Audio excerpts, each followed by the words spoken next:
గౌరవాన్ని కించపరిచింది కాబట్టి ఆ బాధ్యతని నెత్తి మీద వేసుకొని ఆ బాధ్యతని అమలు చేసే దాంట్లో భాగంగా బాజాప్తా అధికారికంగా కేంద్ర ప్రభుత్వం కేంద్ర హోంమంత్రి అమిత్ షా గారి నాయకత్వంలో ఇక్కడ విమోచన దినోత్సవాన్ని మనం జరుపుకుంటా ఉన్నాం.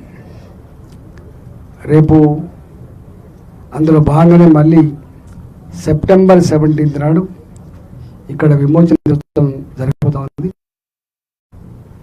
మేధావులుగా, సంఘ సంస్కర్తలుగా, రాజకీయ నాయకులుగా, చైతన్యపరులుగా ఈ వేడుకల్లో పాల్గొని అమరుల త్యాగాన్ని మరోసారి నెమరు వేసుకుందామని చెప్పి ఈ సందర్భంగా తెలియజేస్తా ఉన్నాం. 100 సంవత్సరాలు జరిగినటువంటి పోరాటం, 1 సంవత్సరం కాదు, 2 సంవత్సరాలు కాదు, నిజాం నిరంకుశత్వానికి వ్యతిరేకంగా అనేక మంది అమరులైనరు. కొన్ని వేల మంది అనేక సంవత్సరాల అనుభవం అమరులైనరు. అందులో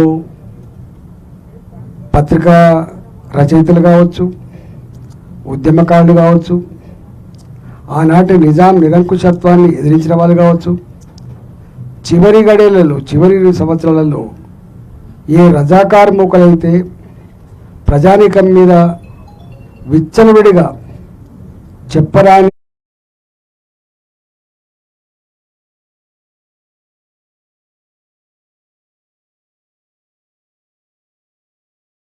ప్రాణాలను పనంగా పెట్టింది కాబట్టే ఇవాళ మనం ఈ స్వతంత్ర ఫలాన్ని మనం అందుకోగలుగుతున్నాం అని చెప్పి మనవి చేస్తున్నాం.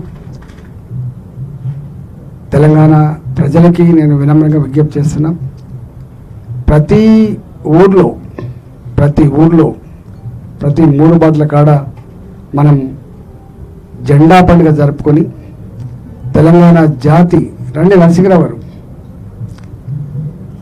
విమోచన కంటోన్మెంటు, మల్కాయిని పార్లమెంటు, సికింద్రాబాద్ పార్లమెంటు పక్కనే ఉంటుంది కాబట్టి పొద్దున్నే ఈ విమోచన దినోత్సవంలో మేధావులుగా, పౌరులుగా మనందరం పాల్గొని విజయవంతం చేయాలని చెప్పి కోరుతా ఉన్నాను. Thank you.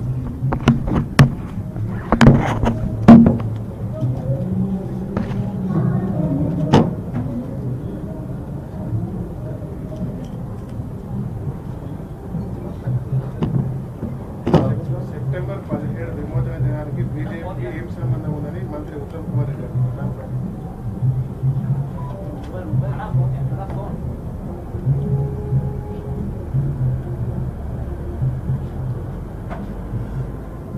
1947 ఆగస్టు 15న దేశ స్వతంత్ర వేడుకలు జరుపుకుంటాం. ఇప్పుడు వచ్చినటువంటి ఆ పార్టీకి కానీ, ఆమ్ ఆద్మీ పార్టీకి కానీ, ఇప్పుడున్నటువంటి టీఆర్ఎస్ పార్టీకి కానీ, ఇప్పుడున్నటువంటి మమతా బెనర్జీ పార్టీకి కానీ సంబంధం ఉండదా? దేశం స్వతంత్రాన్ని సాధించుకున్న తర్వాత రాష్ట్రాలు కూడా స్వతంత్రాన్ని సాధించుకున్నారు. ఇది ఒక పెక్యులర్ సిచ్యువేషన్.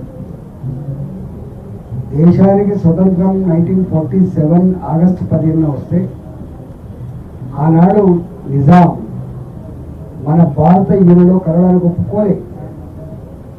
అందువల్ల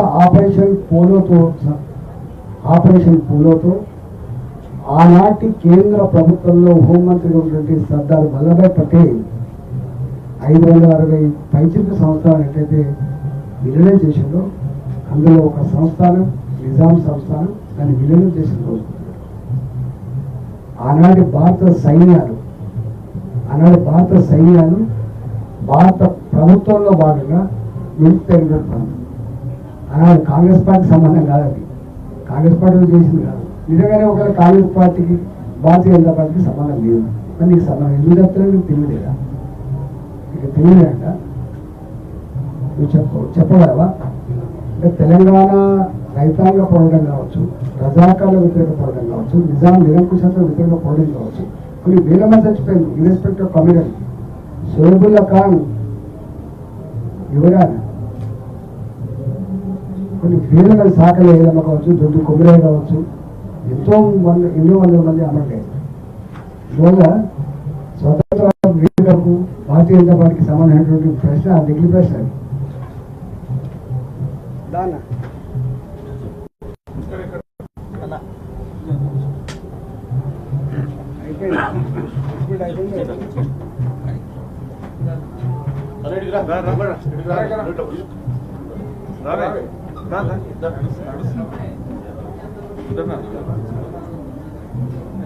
ఓకేనా?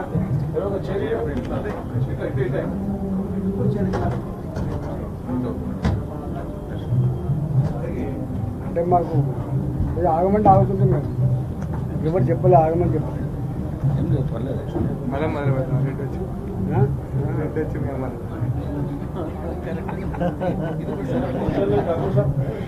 అన్న మాట్లాడతారేమో